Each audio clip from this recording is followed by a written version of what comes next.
Hello, Forecaster here again, and we are back for episode 104 of the Railcraft server Let's Play. And as you may have just heard, we could hear some environmental sounds. I'm not sure what is making that that machine noise, but something around here is. And now you can't really hear it anymore. And that is because I've started using a program that does something called ducking. And what that basically means is that when I'm talking, when the program detects that I'm talking, it lowers the game volume. And I've set it to 20% currently. And as I keep talking, it keeps the volume down, which means that I can have the volume sliders at normal levels. And we can go in here and check. And previously the master volume was at 50%. Weather was down at 1%. Blocks were down very low. Jukebox as well.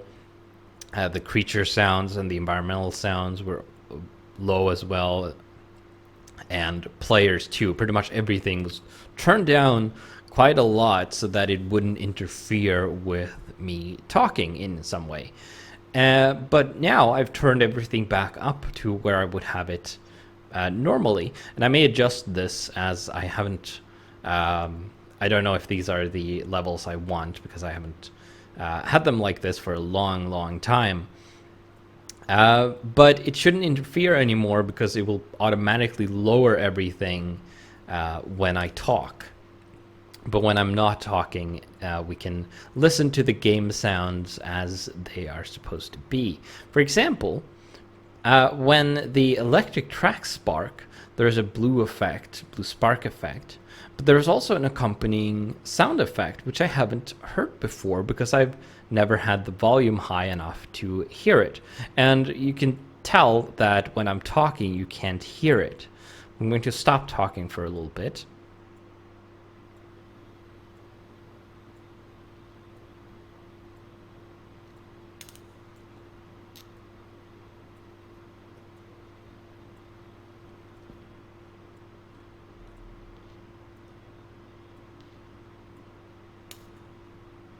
And you can hear that the tracks are actually sparking.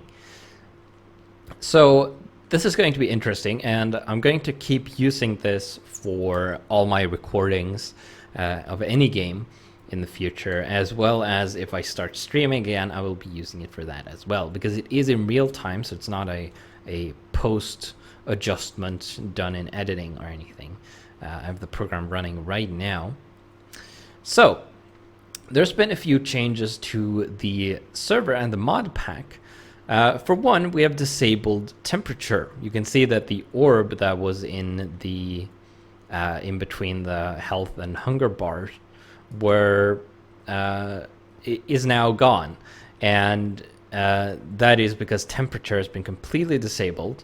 So you can no longer die from what's it called? Hypothermia or hyperthermia, heat or cold basically.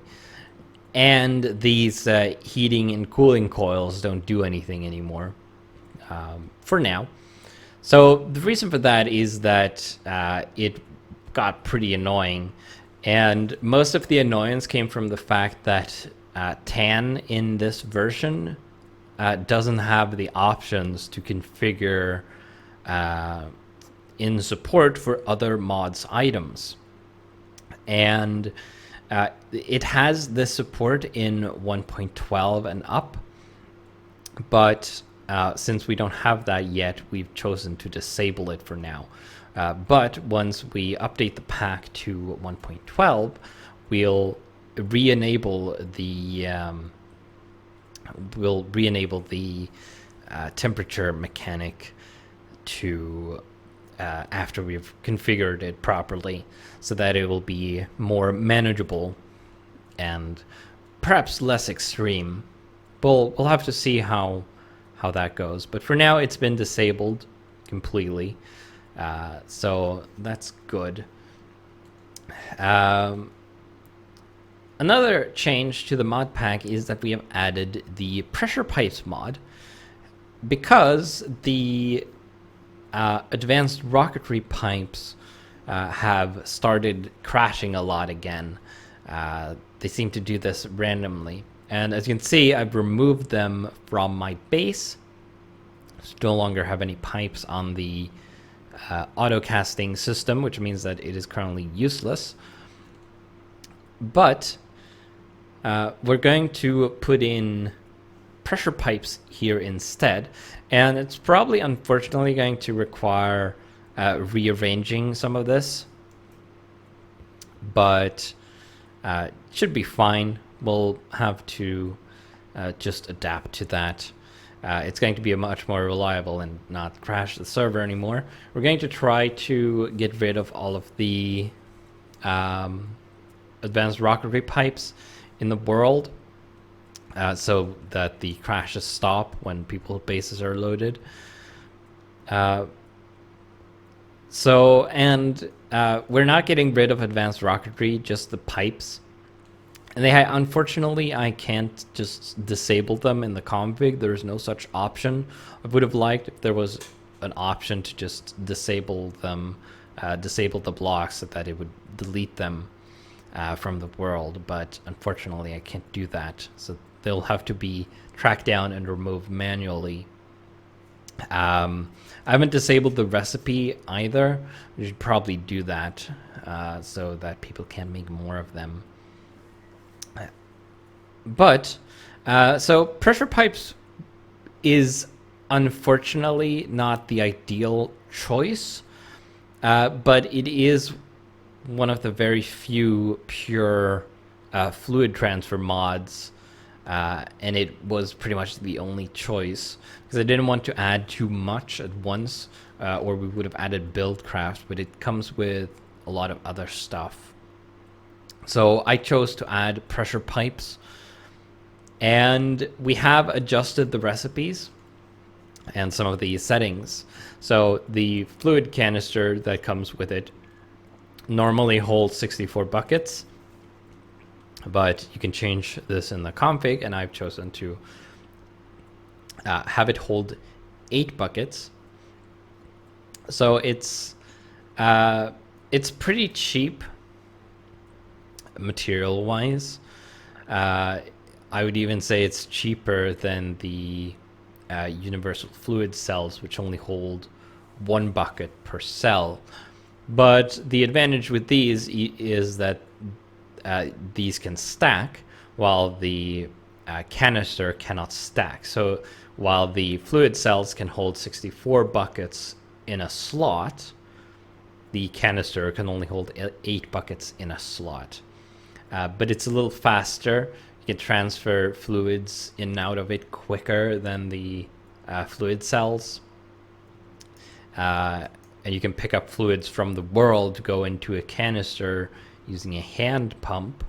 So it trades slots storage efficiency for some convenience and speed.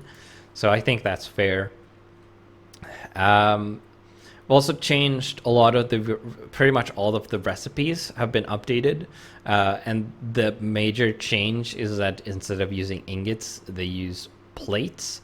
A lot of the recipes have iron ingots in them, and they now use iron plates. Also added ore dictionary support for certain things that weren't there before. The pipes are pretty cheap. They no longer require you to use the advanced rocketry rolling machine because you don't need sheets for them. They just use plates, and you get 6 pipes. That's the default amount, except with plates instead of ingots. Same for the high pressure pump, the high pressure output, and the high pressure input also all use just plates. So this is more accessible than the advanced rocketry pipes, and they are more reliable. They won't crash, of course. Pressure pipes also has tanks. Now the tanks, I haven't really changed too much here. I've updated some recipes. The tank controller uses a tier 3 microchip instead of a diamond in the center. That's pretty much the only change there. Everything is the same except the ingot to plate thing. The major change is in the tank walls. So a lot of these recipes, as you can see, use tank walls. Most notably the actual tank block. It's just for tank walls. So this I've changed to use aluminium and titanium sheets. And if you use this recipe, you get 8 of them. But to get the default amount, and these were really cheap before, you had 8 iron ingots around a green piece of dye, would get you 32 tank walls. Now, to get 32, to get the most efficiency out of this, you need these titanium aluminide sheets. And to make these, you require a rolling machine, which I already have. But to make the titanium aluminide, you need an electric arc furnace from advanced rocketry. And you need titanium and aluminium as well, of course. But in return, you get a more efficient recipe by adding the arc furnace. You can make them less efficiently using just the separate sheets, of course. But that still requires the rolling machine, which is a pretty easy thing to get. I don't think the arc furnace is too difficult to get. I didn't have a reason to make one before, but I do now, so I'll definitely be doing that because I think I'll want to use these tanks. I might try to switch the fluid storage from the stacks to use the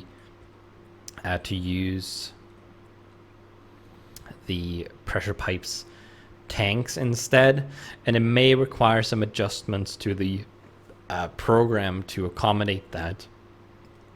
But other than that, we should be fine just keeping the program as it is. The valve control will be the same. The extracting will be pretty much the same. And we're still going to use the transposers to measure the fluids. So yeah, it should work fine as it is. And I think that's it for the changes. It's taken a while to go through, but I think we're done. So we're going to have to move this. I think I want more space, and it's kind of right in the middle of things. I'm not entirely sure where I want it though. I don't know if this room is enough. I think what I might want to do is, we do have a lot of space below here. So what I might want to do is put it on its own floor below us, and just have this assembly there, and the fluid storage. This can remain up here, but we would have this tank emptied down to that floor. And then, of course, we would have the output come back up here with ducts and go into this industrial workbench as it was before. I wonder, does a chest count as a nearby machine? I don't know if it does.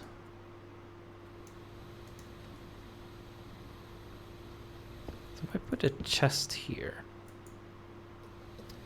No, it doesn't. So it probably has to be one of the industrial craft machines, which is unfortunate. I would have liked to have maybe a buffer would work. I might have to test that in creative or something. To not have it dump the output into this inventory here, but put it in something that I can access from here. Now, unfortunately, because I had to remove the pipes from the system, the autocaster obviously doesn't work right now. So I'm going to manually have to make the plates I need to for the pressure pipes.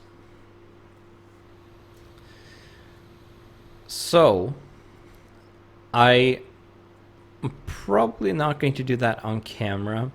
I also don't want to move all of this stuff on camera. I'm also not sure how I'm going to do with the... I guess let's look at what it takes to make an arc furnace.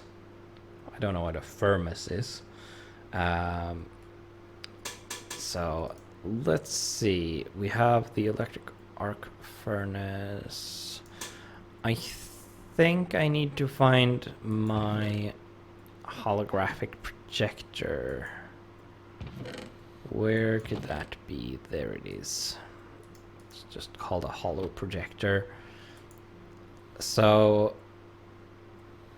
the electric arc furnace there. We need a bunch of stuff for that. Oh wow. Huh. That is that's bigger than I thought it would be.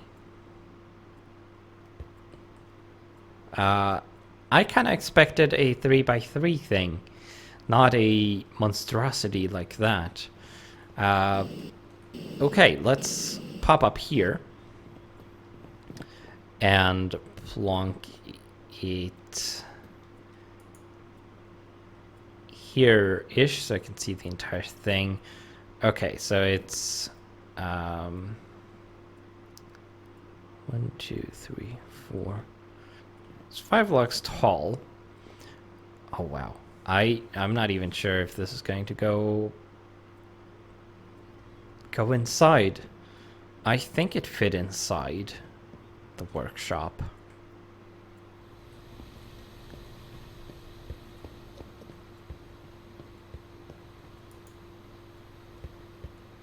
No. But I do have some... I could put it into the ceiling. Wow, that is big. Okay, so...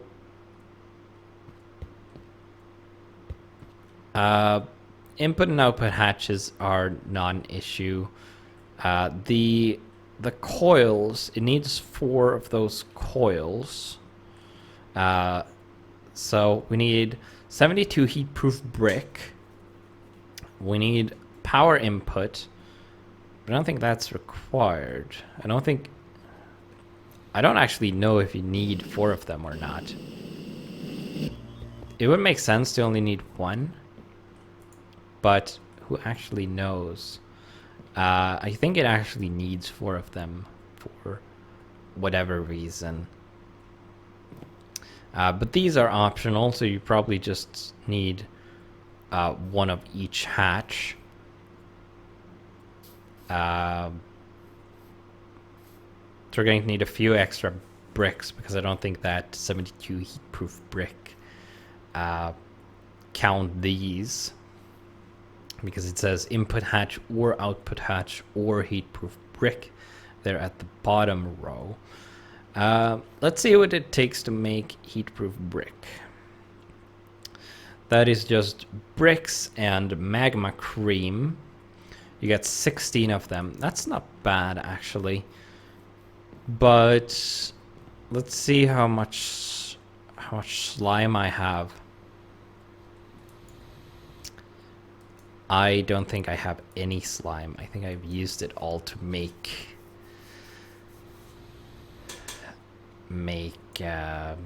grog, which is unfortunate unless I have some in here. I don't. So I'm going to need to get slime somehow. I need to find some place that slime spawns and hunt them pretty much. And then making magma cream is pretty easy. I have plenty of blaze powder. I don't need that much since you get 16 for 2 of them. So fortunately I don't need too many slime balls either. Then we need a gold, copper, titanium, aluminium, or iridium coil. Why does it say 3? Shouldn't it be 4? Hold on.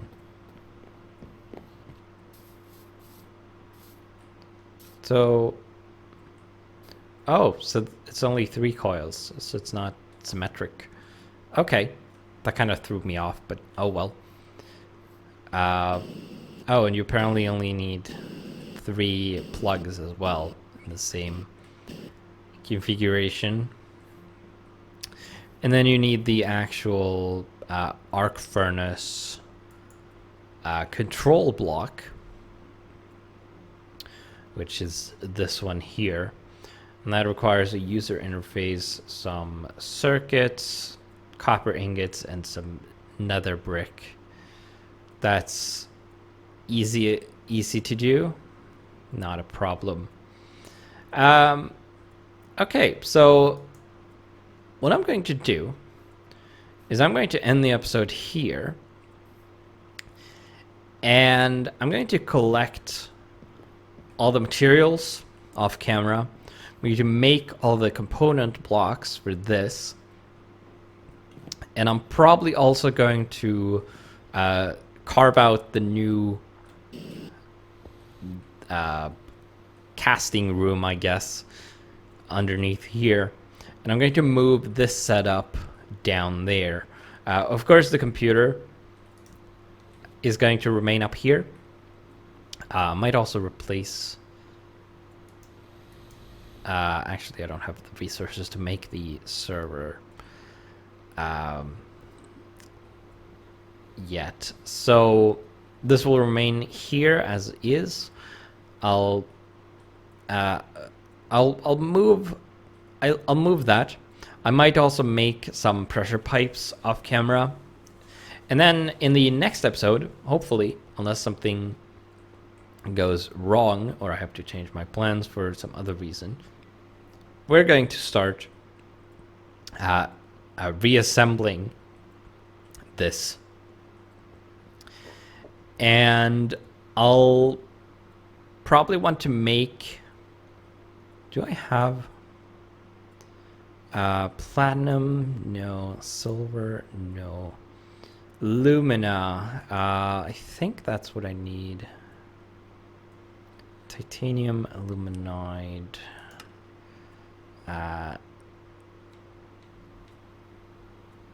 Liquid aluminium.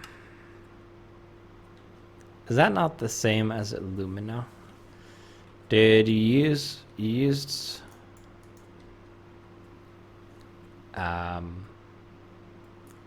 use alumina for anything? I'm pretty sure you used alumina to make aluminium. Come on.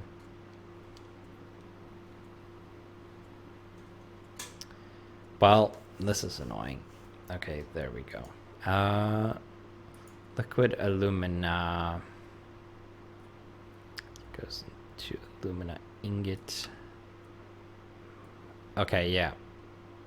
So you need to infuse it with coal dust to get aluminium. But that's fine. So we have some of that, but not a lot. Not enough to make what we need. So I need to find more alumina ore, I guess. I forget what the actual ore is called. Do I have... I don't have... Zinc.